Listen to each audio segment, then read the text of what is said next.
Hey, what's going on everybody? Rick here, and I'm just finishing up my day at Islands of Adventure. I had some food struggles. I shared some interesting information, especially if you're a family with young children, and I learned of a way that Universal is trying to extract more money from you. But you might actually like this idea they have. But before I get too far ahead of myself, let's go back to the start of my day and see how it all went down. And so it begins. But before we step inside the theme park over here, construction walls have been removed. There was construction walls around this area, and they're gone. Work was done here. Take a look at it. Looks like maybe this was painted, right? Yes.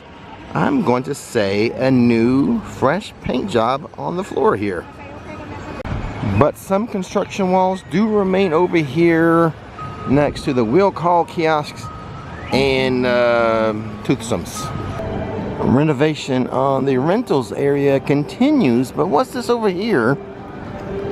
A set of construction walls has reappeared near the restrooms. Let's take a closer look. I think this is, it's not stopping people from going in the restrooms. It's just maybe the planter area. A very small set of construction walls at that. 2 Park Unlimited Express passes going for $277 today. But I have some other news regarding Express. We'll get to that in a little bit. Oh boy, here in Islands of Adventure, Port Aventure, we still have some bananas growing. Okay, today I am truly torn. I want to talk about the Lost Continent, so I need to go that way. But there's something I need to investigate, something very interesting to investigate this way. I'm already walking this way. Let's go this way. Checking on the wait time for the Incredible Hulk roller coaster. It is 35 minutes. And I'm starting this vlog off a little hungry. I'd like to find a snack for, I don't know, $10 to $12. $10 used to be the mark for a snack, but nowadays, it's more like 12, right? Inside of the Captain America Diner, you have chicken fingers for $12.49. Skip. The pizza stuffed pretzel is a really good snack and at a good price, like $7.99. But I had pizza last night. Here at the Midway Games by Toon Lagoon, the balloon popping game, that looks to be like a newish prize to win. The One in Wins has this adorable large rubber ducky plush. The perfect gift for a Jeep owner. Before I forget, I have some information to share with you when we get into Islands of Adventure's Kids Zone, which is Seuss Landing. Don't let me forget. While we're in Toon Lagoon, I will share with you that something has shut down. Something has closed. Will we even miss it though? It's the What's the Matter You shop. It's closed. What's going to happen in there? Is anyone going to miss What's the Matter You? They have the windows over here all blacked out. I mean, purpled out. I hardly ever went in here. What about you guys? Let me know in the comment section below. Did you go in here? Are you going to miss it? Kong Skull Island was delayed, but it has reopened with a 35-minute wait. But here is the interesting thing. You know when I talked about express passes earlier? Universal is going to be selling individual attraction express passes. They're going to start with Kong over here at Islands of Adventure and the Mummy over at Studios. So it's kind of like their version of Disney's Lightning Lane. So the screenshot I saw had Kong priced at a $24.99 express pass. What you guys think about Universal selling, or potentially, they are testing right now. It's not available right now, but they are testing selling those individual express passes, individual attraction express passes. Is it something you would be excited for? Or do you think it's just another way for them to take your money? You tell me in the comment box below. Is that something you're interested in? Would you pay extra? Maybe it depends on the ride. You wouldn't pay for an individual express pass ticket for Kong, but you probably would for Hagrid's. And I guess the pricing would depend on the day that you're buying the individual express pass and which attraction. Like, we don't know yet how many attractions they would have this available for. It is a developing story that I will keep track of. A small set of construction walls have popped up in Camp Jurassic. So a small section of this kids play area will be unavailable for the time that they're going to do the set enhancements. I'm starting to think there are no good snacks that I would like for $10 to $12. I mean, there was some empanadas down the sidewalk we just passed, but I don't like empanadas. Will I find anything today for me? I don't want a meal. I just want one little thing to eat as a snack. A 65-minute wait for a Velocicoaster. Are the crowd levels still elevated due to Columbus Day? Maybe.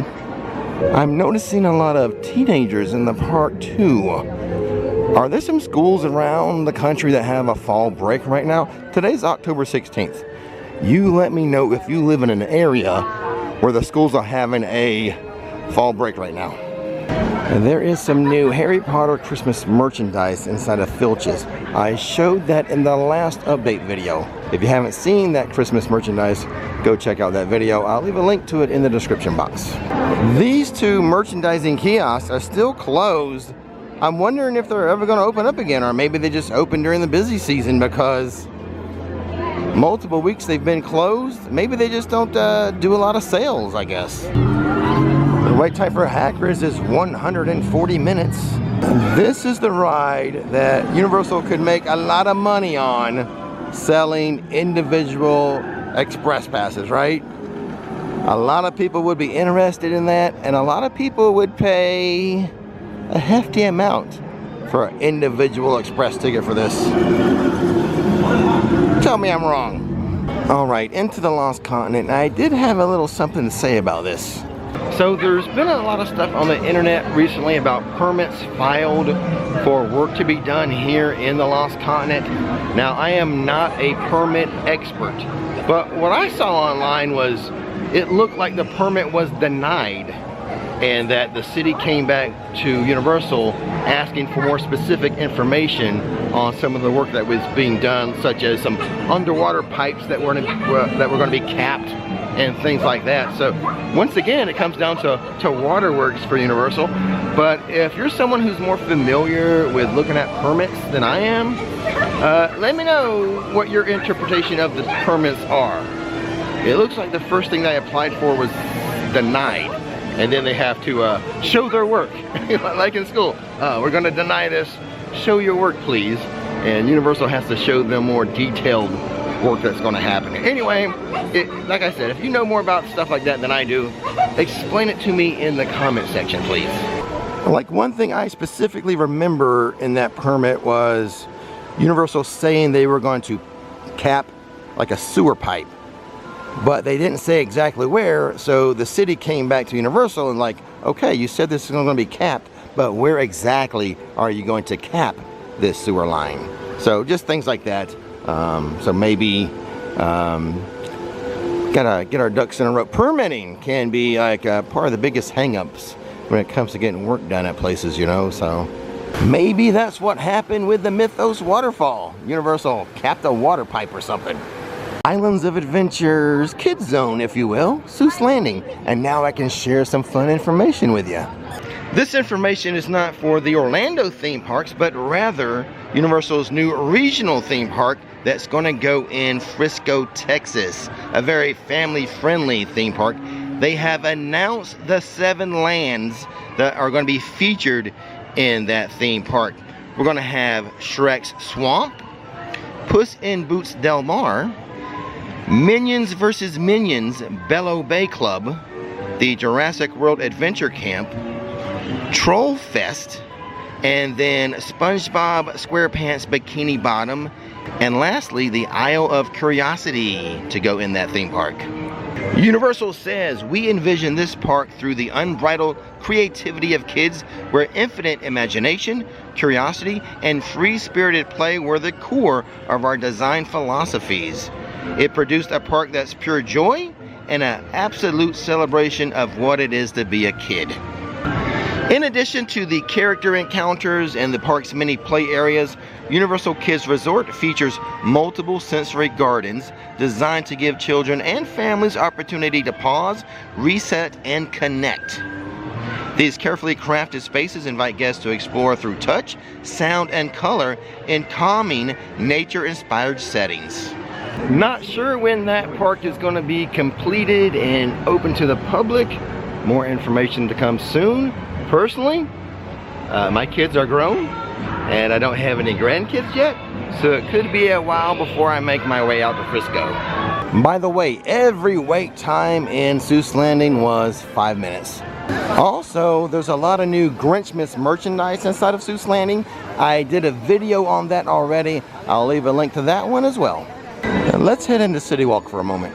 Here at Big Fire, don't forget about Sunday brunch. That's Sundays, 9:30 a.m. to 1:30 p.m. I mainly came out here to check on the progress of Rip Ride Rocket from this angle. I always like the view of this from CityWalk. It's looking pretty bare over there, except for maybe just half of the tower now. Now I'm inside of Voodoo Donuts. Gonna bring Nikki home a special donut as a dessert tonight. I think we'll get the old-fashioned glaze. At this point, I'm just gonna give up on that snack. I'm just gonna wait till dinner to eat. We'll call it today an intermittent fasting day, won't we? But anyway, thanks for joining in, watching the video. As always, don't miss the magic, don't miss the fun. See you next time.